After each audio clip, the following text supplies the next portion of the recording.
Hi friends, तो कैसे हो आप सब। ईश्वर से आशा करता हूँ कि आप ठीक होंगे।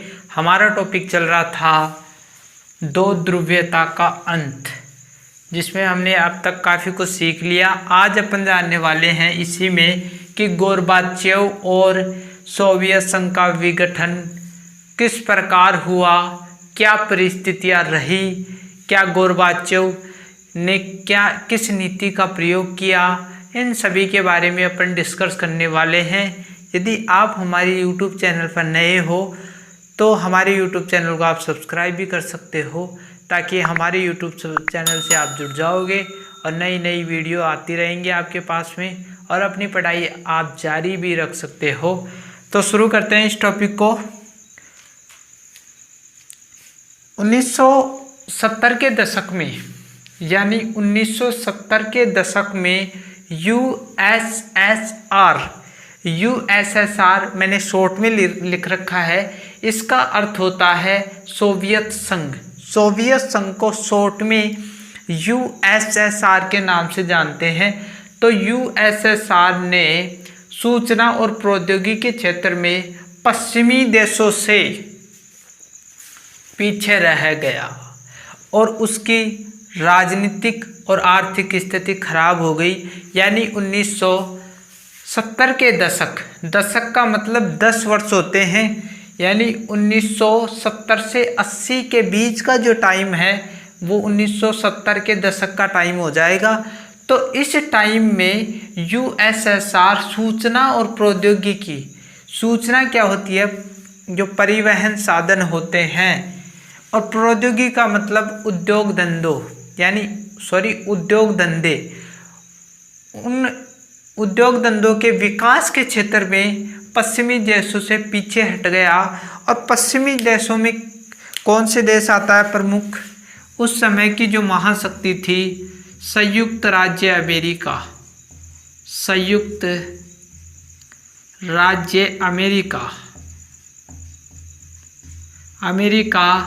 उससे सोवियत संघ पीछे रह गया और उसकी राजनीतिक आर्थिक स्थिति खराब हो गई। लेकिन ये स्थिति खराब क्यों हुई? क्योंकि सोवियत संघ, आपको 1970 के पीछे जाना पड़ेगा।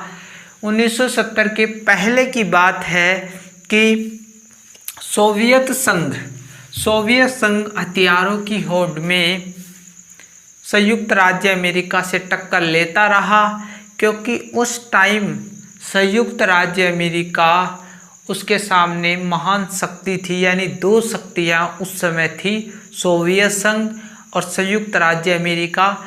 इसीलिए टक्कर लेते लेते सोवियत संघ सूचना और प्रौद्योगिकी के क्षेत्र में, यानी उसके विकास के क्षेत्र में ज़्यादा योगदान नहीं दे सका, उस पर ध्यान नहीं दे सका। इसी कारण उसका ध्यान हट गया और उसकी राजनीतिक और आर्थिक स्थिति खराब हो गई। अब राजनीतिक व आर्थिक स्थिति खराब हो गई तो सोवियत संघ में एक प्रमुख नेता हुए हैं जिनका नाम था गोर्बाचेव। ठीक है, गोर्बाचेव का पूरा नाम क्या था? यानी ये पूरा नाम नहीं है, पूरा नाम आप देखोगे मिखाइल गोर्बाचेव।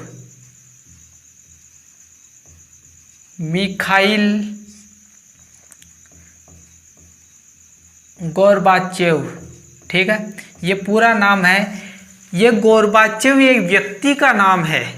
यहाँ पर आपको अलग दिख रहा होगा, लेकिन मिखाइल इसी का नाम है। मैंने मिखाइल इसके आगे लगा दिया। इसका पूरा नाम मिखाइल गोर्बाचेव है। यह एक व्यक्ति है और सोवियत संघ का विघटन होने में इसकी नीतियाँ बहुत महत्वपूर्ण रोल अदा करती हैं, क्योंकि गोर्बाचेव और सोवियत संघ के विघटन के बीच में गहरा नाता है। क्योंकि मिखाइल गोर्बाचेव ने जो नीतियाँ अपनाई उसी से तो सोवियत संघ का विघटन होगा। ठीक है, तो इस सारी स्थिति को ठीक करने के लिए, सोवियत संघ की राजनीतिक और आर्थिक स्थिति को ठीक करने के लिए मिखाइल गोर्बाचेव ने काफ़ी सारे सुधार किए, अलग अलग हथकंडे अपनाए। इन हथकंडों को अपनाने के लिए उसने क्या किया, मिखाइल गोर्बाचेव ने 1980 के दशक के मध्य, यानी दशक की बात आ जाती है 1980 के दशक के मध्य, इसका मतलब ये है कि 1980 और 90 के बीच का जो दशक होगा वो 1980 के दशक के नाम से जाना जाएगा। और ये मध्य की बात कर रहा है, तो मध्य में तो 1980 से 90 के बीच का टाइम, यानी 1985 के आसपास की बात कर रहा है कि 1985 में मिखाइल गोर्बाचेव ने कम्युनिस्ट पार्टी का महासचिव बन गया। यानी 1980 के दशक के मध्य में कम्युनिस्ट पार्टी के महासचिव मिखाइल गोर्बाचेव बन गए। आपको मैं ये बता दूं कि कम्युनिस्ट पार्टी क्या थी। कम्युनिस्ट पार्टी के बारे में मैं पिछले जो वीडियो मैंने बनाई थी इस पर, उसमें मैंने खोलकर बता दिया था। और ये जो पार्टी थी वो सोवियत संघ की एक प्रमुख पार्टी थी, सबसे बड़ी पार्टी इसको माना जाता है। इसी पार्टी से सोवियत संघ के कार्यों का संचालन किया जाता था, राजनीतिक पार्टी थी ये। और इसकी स्थापना किसने की थी आप कमेंट बॉक्स में डाल देना, क्योंकि मैंने पिछली वीडियो में ही बताया था। रूसी क्रांति के संस्थापक कौन हैं?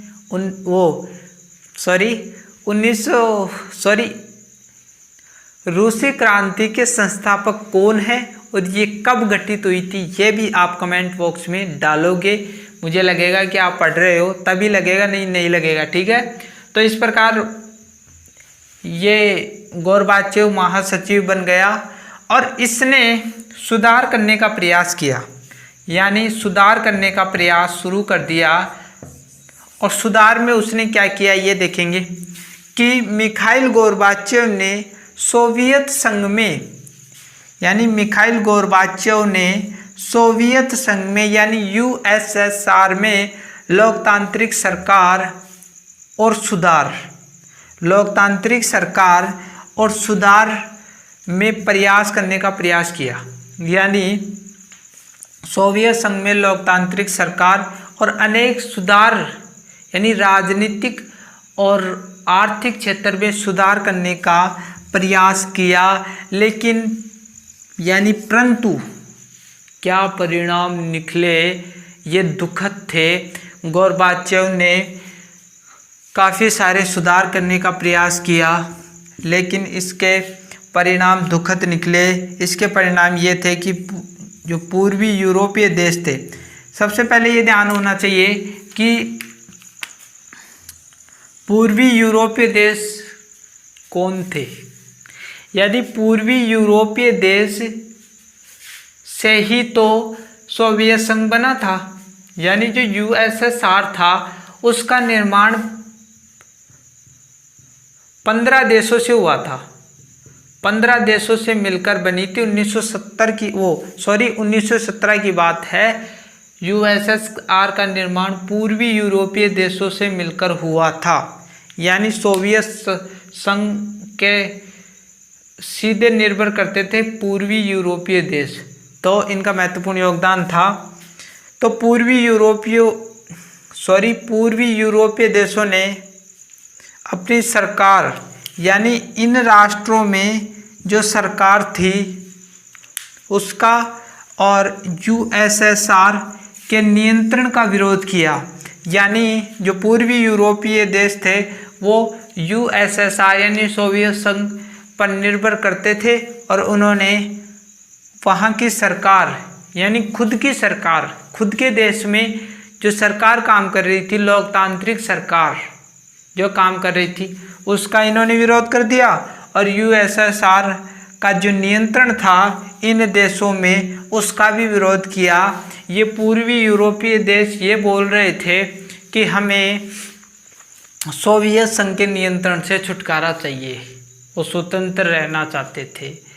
अब आप देखोगे कि इन देशों से ही ये यूएसएसआर बना है, यानी सोवियत संघ बना है। जब यही अपना पल्ला झाड़ना शुरू कर दिया सोवियत संघ से बिछड़ना शुरू कर दिया तो सोवियत संघ का विघटन होना निश्चित है, क्योंकि 15 देश हैं पूर्वी यूरोपीय देशों में 15 देश इस सोवियत संघ से जुड़े हुए थे।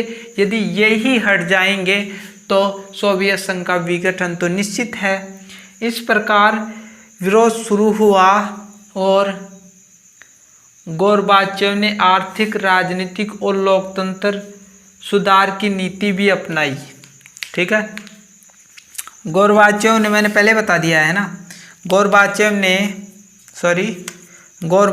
ने आर्थिक, राजनीतिक और लोकतंत्र के क्षेत्र में सुधार करने का प्रयास किया, लेकिन इसके नतीजे विपरीत ही निकलते थे, क्योंकि ये जब नीतियां अपनाई तो कम्युनिस्ट पार्टी के जो नेता थे, प्रमुख नेताओं ने ही मिखाइल गोरबाचेव का विरोध करना शुरू कर दिया। अब महासचिव ये मिखाइल गोरबाचेव थे और अपनी पार्टी ने ही गोरबाचेव का साथ नहीं दिया तो उसको दुख भी हो रहा था, और यदि उसके नेता ही साथ नहीं दे रहे थे तो वो आगे कैसे बढ़ सकते था। आप भी अपने मस्तिष्क का यूज कर सकते हो, किस प्रकार यदि अपन के घर में कोई आगे बढ़ रहा है और घर वाले उसको पीछे खींचेंगे तो वो आगे कैसे बढ़ सकता है। ऐसा ही मिखाइल गोरबाचेव के साथ हो रहा था। इसके पश्चात फ्रेंड्स, जिसका डर था वही हुआ। बात है 1991 की। 1991 में जनता ने उस समय की प्रसिद्ध पार्टी, बार बार रिपीट कर रहा हूँ, प्रसिद्ध पार्टी कम्युनिस्ट पार्टी का विरोध करते हुए, यानी वहाँ की जनता ने खुलकर विरोध किया और जो कम्युनिस्ट पार्टी का जो शासन था, जो शासन पद्धति थी, उसकी समाप्ति की मांग की वहाँ की जनता ने, क्योंकि वहाँ की जनता पुराने शासन में विश्वास खत्म हो चुका था। यानी वहाँ की जनता का कम्युनिस्ट पार्टी के पुराने शासन पर विश्वास खत्म हो चुका था, इसीलिए वह कम्युनिस्ट पार्टी को ख़त्म करना चाहती थी। और विशेष बात यह है कि कम्युनिस्ट पार्टी के